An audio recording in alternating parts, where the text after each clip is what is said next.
Hello and welcome to Dimsy's Domain. This is the first episode of the Universe Survival Arc, episode 77. Here is my review. So it starts off with the Omni-Kings, both Zenos playing marbles with the cosmos, and this sets a very ominously playful yet reckless tone for the Omni-Kings, which is gonna play a part later on in the episode. But I don't like the filter, and is it me or maybe it's because of the quality that I initially watched it, so I'll make my verdict final by the end when I watch it in 1080p. But the outlines and the strokes around each character look rough, and this is for sure whether it be 1080p or 360, some of the strokes are just not consistent, so I really just do not like this filter and I hope they fix it very soon. But let's start and talk about the opening. The opening was fantastic. It's hands down a million miles better than the initial opening. Check it out. It's somewhere on the internet. Check out Harry Price, and it says a lot. And the music, the background music for the opening is used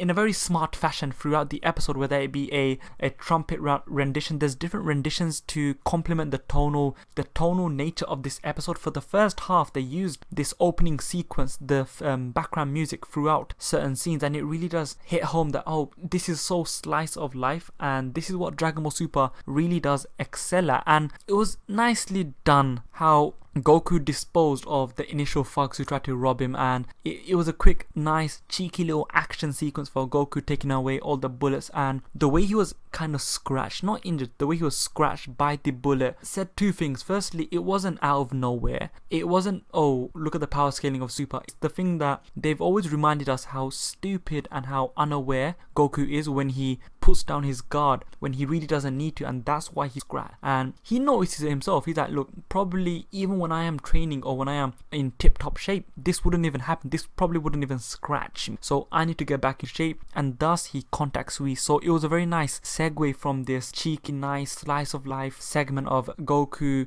getting all the bits and bobs and the robbers attacking him, to him wanting to contact Whis to train, and of course he has to get some sort of food. I believe it's stuffed rice cake. And of course, to top off this episode, we saw Bulma, who is pregnant with her daughter, and that is none other than Bra. So there is that.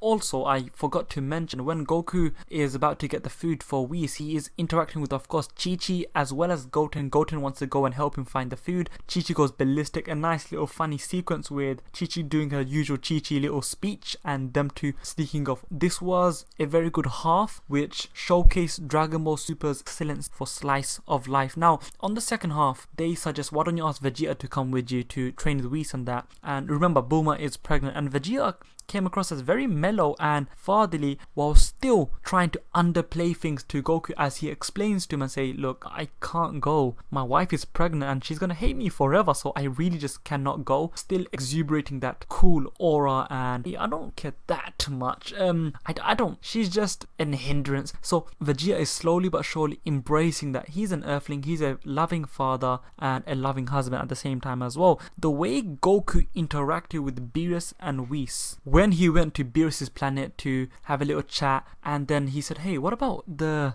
Omni-Kings tournament? And then you see the horror on Beerus's face, to the extent where Beerus even threatened Goku and said, you know what, if you're gonna do this, I'm gonna destroy you. And he done the Hakai pose in front of Goku's face, and he threatened him, and that was quite something to see. And you see Goku's face turn serious for a moment, and then you're thinking, okay, this is nice. It's very nice, because once again they are paying off the whole foreshadowing of the initial scene of the two Zenos playing with the cosmos, destroying planets in that marble game, etc. And this is where, once again, we are being told and informed through another character that don't get involved with the Omni-King. They're really damn powerful, and now that you got two Omni-Kings, double the recklessness, double the danger. So just do not do it. But Goku, being the selfish, stupid idiot that he is, he acts as if he's gonna throw away the button. Instead, boom, he presses it, and he presses the red part, which teleports him to the realm of the Omni-King. And who do you see? Daishinkan ready to greet him, and he takes to the Omni-Kings. Once again, they're still playing the marble games with the planets, destroying them as they see fit. So childish, so reckless, so damn dangerous. You see them both have a set of guards, so they both have two guards. So why? Maybe they are planning to be pit against each other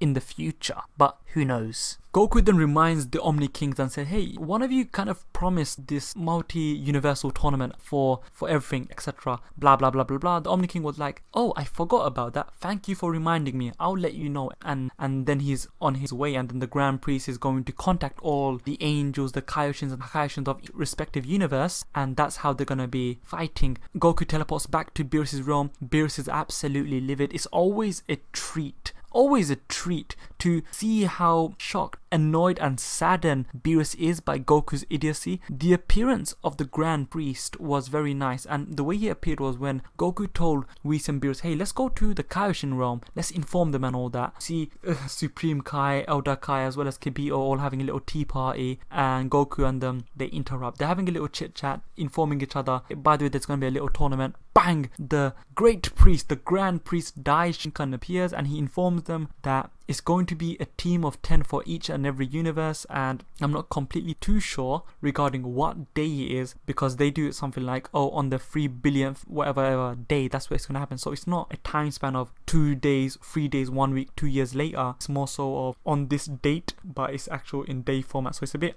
confusing. But the Omni-King is reading all the rules, contacting all of the angels and the respective parties who are going to be involved in every single way. So he's very, very involved. Maybe it's a bit too involved. Well, I got a few videos out there, so make sure you check them out. Finally, I would conclude this episode and this little review to say that it was the epitome of a good introduction for this new arc. This new art style is a bit jarring to me. I'm sure I'm gonna get used to it. From the opening, from the tone I am getting, there's going to be a lot of action set pieces, and I hope that they don't spare a cent. They're gonna really put in all the effort and animate it with love. The animation, the art is a bit weird to me, but then again, they don't need to go full on right now. There's no massive set piece as we had Trunks, whereby we had Goku Black and Freeze Trunks. So a nice, decent episode. A solid, 8 out of 10, 7 out of 10. Anyway guys, make sure to like, share, comment, subscribe. You may now exit Dimsy's domain. Thank you and goodbye.